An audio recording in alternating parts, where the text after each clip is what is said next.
ल यो चाहिँ अब ब्रेकफास्टको लागि रेडी हुँदैछ।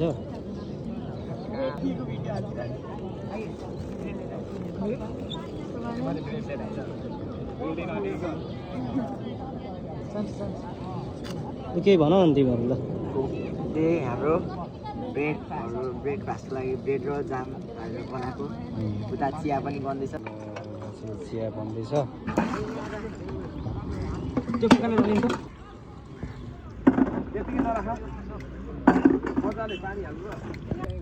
ल फेरि प्र्याक्टिकल लागि सेकेन्ड ग्रुप आइसकेको छ यहाँ। ल राम्रो गर्नु पऱ्यो त।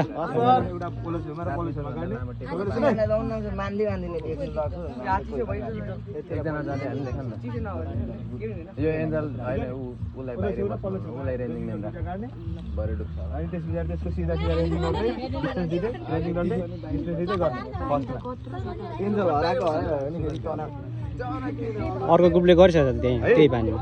अनि त्यसपछि के गर्नु पर्यो, टेन्टेटिभ त्यहाँनिर वेट निस्किन्छ रोड के अरे एकचोटि मात्र गर्नु पर्यो, 2 वे नगरौँ। अनि त्यसपछि त्यहाँनिर अब कति भागमा डिभाइड गर्नुपर्ने हुन्छ, कति कति मिटरको, त्यो त्यहाँबाट हामीले छुट्याउँछौँ। अनि त्यसपछि चाहिँ हामी विथ निकाल्दै रेगुलर विथमा हामी डेप्थ निकाल्दै हामी त्यसको एरिया निकाल्छौँ।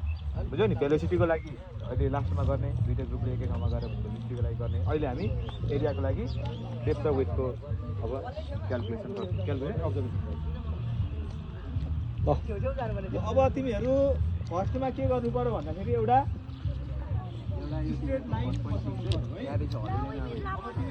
ल गुड लक एभ्रिवान।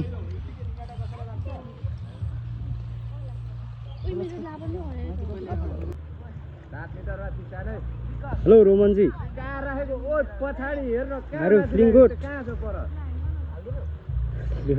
ल हामी कहाँ आएको छौँ त सर? हामी यहाँ दमकामा आएको छौँ। चाहिँ वाटर सप्लाईको प्र्याक्टिकल हामी आज गरिरहेको छौँ सिभिल इन्जिनियरिङ डिपार्टमेन्टबाट। के को प्र्याक्टिकल गर्दैछौँ त हामी? यो वाटर सप्लाईको वाटरको हामीले डिस्चार्ज मेजर गर्ने चाहिँ प्र्याक्टिकल हुँदैछ यहाँ चाहिँ। त्यसमा कसरी चाहिँ गरिँदो रहेछ त? यहाँ दुईवटा रेन्जिङ रड सुरुमा फिक्स दिशामा राख्ने। एउटा रेन्जिङ रडबाट चाहिँ टिकी बल हामी बगाउँछौँ अर्को रेन्जिङ रडसम्म आउने गरी। त्यो टिकी बलले कति टाइम लिन्छ त, एउटा रेन्जिङ रडबाट अर्को रेन्जिङ रडसम्म आउने टाइम, त्यो टाइम मेजर गरिन्छ। त्यो टाइम र अगाडि नै फिक्स डिस्टेन्स मेजर गरिसकेको छ। अनि त्यो distance divided by taken time गर्दाखेरि चाहिँ भेलोसिटी आउने होइन। अनि एरिया हामीले निकालिसकेको छौँ अगाडि नै। त्यो एरिया र अहिलेको आएको भेलोसिटी मल्टिप्लाई गर्दा चाहिँ वाटरको डिस्चार्ज आउने देखाइदिनु नि त। त्यो प्र्याक्टिकल यहाँ प्र्याक्टिकल भइरहेको छ।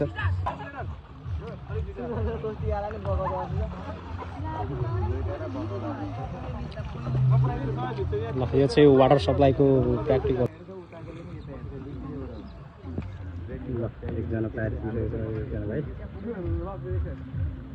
यहाँबाट चाहिँ अब स्ट्यान्ड मिलाउनु पर्छ।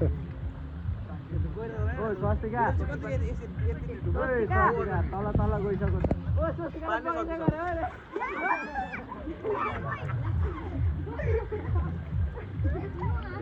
Be careful.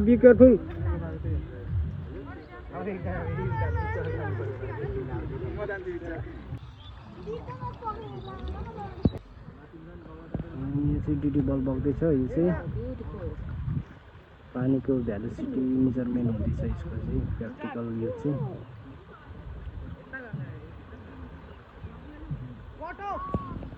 अहिले यतापट्टि पर गएर हाम्रो त्यहाँनिर विथ क्यालकुलेट गरिरहेको छन् भने यतापट्टि चाहिँ हाम्रो विद्यार्थीहरूले भेलोसिटीको लागि त्यहाँ यहाँनिर डिस्टेन्स 15 मिटरको डिस्टेन्स फिक्स गरेको छन् र अब त्यहाँबाट टेटी बल बगाउँदै टाइम चाहिँ स्टप वाचबाट मेजर गरेर अनि क्यालकुलेसन गर्न जान्छन्। अब्जर्भेसन पार्ट चाहिँ सकिन्छ, क्यालकुलेसन गर्न जान्छन्।